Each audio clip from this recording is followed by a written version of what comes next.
Hola, muy buenas tardes.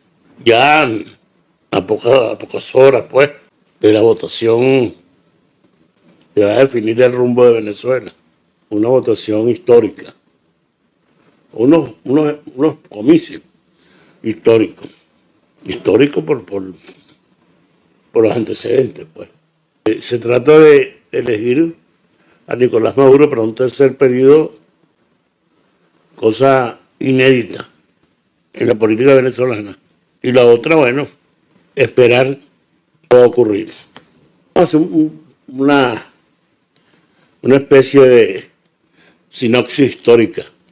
En 1946, cuando se celebra la constituyente que sucede al derrocado gobierno de Isaías Medina Angarita, y por supuesto, a la sazón, Rómulo Betancourt, presidente de la Junta Revolucionaria de Gobierno, se reúne la Asamblea Nacional Constituyente y, entre otras cosas, aprueba la votación directa para elegir a un presidente, incluyendo en esa votación a la mujer y a los analfabetas. Se celebran las elecciones en el año 46, 47, y queda electo el maestro Rómulo Gallego por Acción Democrática con 80% de los votos emitidos. Y por supuesto que esa ha sido la más grande votación, el más grande porcentaje que se ha dado en la historia venezolana. Rómulo Gallego asciende al poder y es derrocado el 24 de noviembre de 1948. La situación era muy semejante a la de ahora. La situación política de inestabilidad, con el Partido Acción Democrática vestido de una condición de izquierda, bajo el ala ideológica político peruano llamado Víctor Raúl Haya de la Torre. La Acción Democrática tenía en su seno marxistas, leninistas, trotskistas, etc. Y si se quiere, el partido abandonó a don Rómulo Gallego para no caer. Fue derrocado Rómulo Gallego, siendo al poder el teniente coronel Carlos Delgado Chalbó, asesinado en 1950, dándole paso a un civil llamado, un intelectual, Germán Suárez Fromerich, de lo que llamarían ahora los apellidos. Sí, era un hombre perteneciente a las clases, a la nobleza, a la mantuanidad de entonces. Llaman a una constituyente y esa constituyente elige como presidente al entonces coronel Marcos Pérez Jiménez para el periodo que va del 52 al 58. Año 58, y Pérez Jiménez, en vez de aceptar unas elecciones generales, impone un plebiscito donde se le da la victoria. Plebiscito apoyado en los empleados públicos. Venezuela vivía un auge económico tremendo, era un país floreciente, llenado de carreteras y de obras suntuosas y no suntuosas por todo de norte a sur y de este a oeste. Fue el mejor momento de la construcción en Venezuela. Sin embargo, el 1 de enero del 58, un mes después de celebrar el plebiscito, se alzan los militares en una lucha donde venían socavando la base del gobierno fuerzas clandestinas encabezadas por el Partido Comunista de Venezuela y por Acción Democrática. Cuidado, también en esa cola estaba el Partido COPEI. Pérez Jiménez huye del país, no llega a mandar para el periodo 58-63. Se va. ¿Y qué ocurre? Llaman a elecciones para cubrir ese periodo. Wolfgang Arrazábal, que era el presidente de la Junta de Gobierno, pasa a retiro para postularse como candidato presidencial de las fuerzas de izquierda. URD, entonces, Partido Comunista. Y asume la presidencia Edgar, bueno, ahorita no recuerdo el nombre, pero... Y el 7 de diciembre de 1958 sale victorioso Rómulo Betancourt como candidato de Acción Democrática. Pero un partido lleno de vicisitudes y de divisiones, tal cual ocurre ahora con la fuerza que apoya al pueblo patriótico. La diversidad, pero un tiro y encoge, pues. Betancourt se impone, que Betancourt encabeza un partido que se somete a los postulados marxistas de entonces y se propone una reforma agraria, ya con el ejemplo de tener en Bolivia un partido al mando de Víctor Paz Estenssoro que proclama la revolución agraria. Betancourt sigue otro tanto y se lanza la reforma agraria en Venezuela. Pero fíjense usted, Betancourt enfrenta, como nunca antes, como nunca después, golpes militares muy cruentos, tal cual fueron el Barcelonazo, Carupanazo, Porteñazo, todos de corte derecha, militarista. Pero además un atentado que a milímetros de perder la vida. Le matan a su jefe de casa militar, el coronel Ramón Armas Pérez. Pero Betancourt sobrevive. Y entonces se enfrenta a un clima, pero agitado, donde las izquierdas de Acción Democrática, de su propio partido, se encargarían de dividirlo. Y surge el movimiento de izquierda revolucionaria, imitando, siguiendo los postulados de la Revolución Cubana. Por supuesto que iban a fracasar, porque Betancourt no era un presidente dictatorial. Betancourt era un presidente elegido por los votos. Mientras que los cubanos, la diferencia es que los cubanos derribaron a un dictador llamado Fulgencio Batista. Bueno, el presidente que ascendió en el año 58 se llamó Edgar Sanabria. Y no era memoria.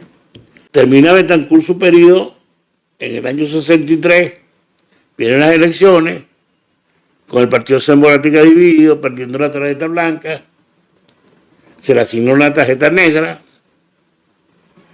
y se van las elecciones, donde se impone Raúl Leoni, del Partido Acción Democrática, para el periodo que va del 64 al 68. Sube Leoni, vienen las elecciones del año 68 y hay casi un empate técnico entre Gonzalo Barrios, que es el candidato de Acción Democrática, y Rafael Caldera, que insiste, es el candidato de de COPEI. Betancourt, que era un político zorro, se da cuenta que puede usar ese empate técnico como un beneficio que ve al alternar en la democracia para impedir que las reelecciones y los mismos candidatos eternicen al partido en el poder, que hay un cambio. Así fue. Gana entonces Caldera. No sin antes hubo un acuerdo entre COPEI y Acción Democrática de imposibilitar, inhabilitar al general Marcos Pérez Jiménez, que había obtenido más de medio millón de votos sin hacer propaganda. Imagínense ustedes. Y sacan a Pérez Jiménez del juego. Llega el año 73, vienen las elecciones y se impone Carlos Andrés Pérez. Algo inédito. Carlos Andrés Pérez ya dejando atrás el mando de su jefe, Rómulo Betancourt. Por eso que yo no creo en eso de que no, que este va a ser manejado, no, que no. Una vez que se alcanza el poder, se ejerce. Pero, Carlos Andrés constituye un partido que nacionaliza el petróleo, las industrias básicas, etc.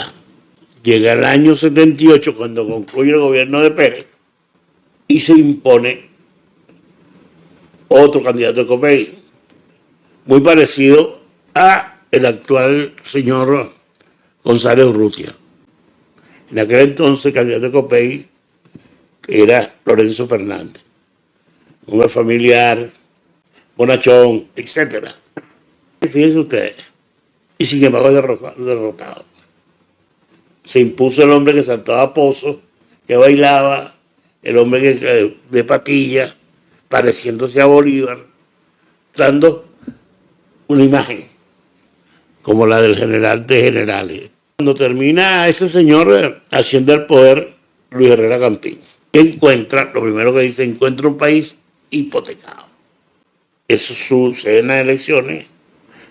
Triunfa Luis Herrera Campín en el año 78. Vamos a las elecciones del año 83, donde es derrotada ampliamente COPEI. Casi desaparece del mapa. Y se impone Jaime Lucich. Hay un interín de cuentos allí que después, en otra oportunidad que tengamos más chances, podemos contarlo. Deja el gobierno Jaime Lucich y viene una nueva reelección de Carlos Andrés Pérez. Sabemos todo lo que ocurrió. Vinieron los golpes militares, vino el sacudón, etcétera, etcétera, etcétera. Carlos Andrés Pérez es separado del poder por la Corte Suprema de Justicia de entonces, por hechos de corrupción. No le dejan, ya próximo a finalizar su mandato, muy cerca, sube al poder, se hace cargo Octavio Lepage, para entonces presidente del Congreso Nacional, el senador Lepage. Sin embargo, se discute, se pelea y terminan imponiendo la presencia de Ramón J. Velázquez, periodista, secretario de Betancur en el pasado.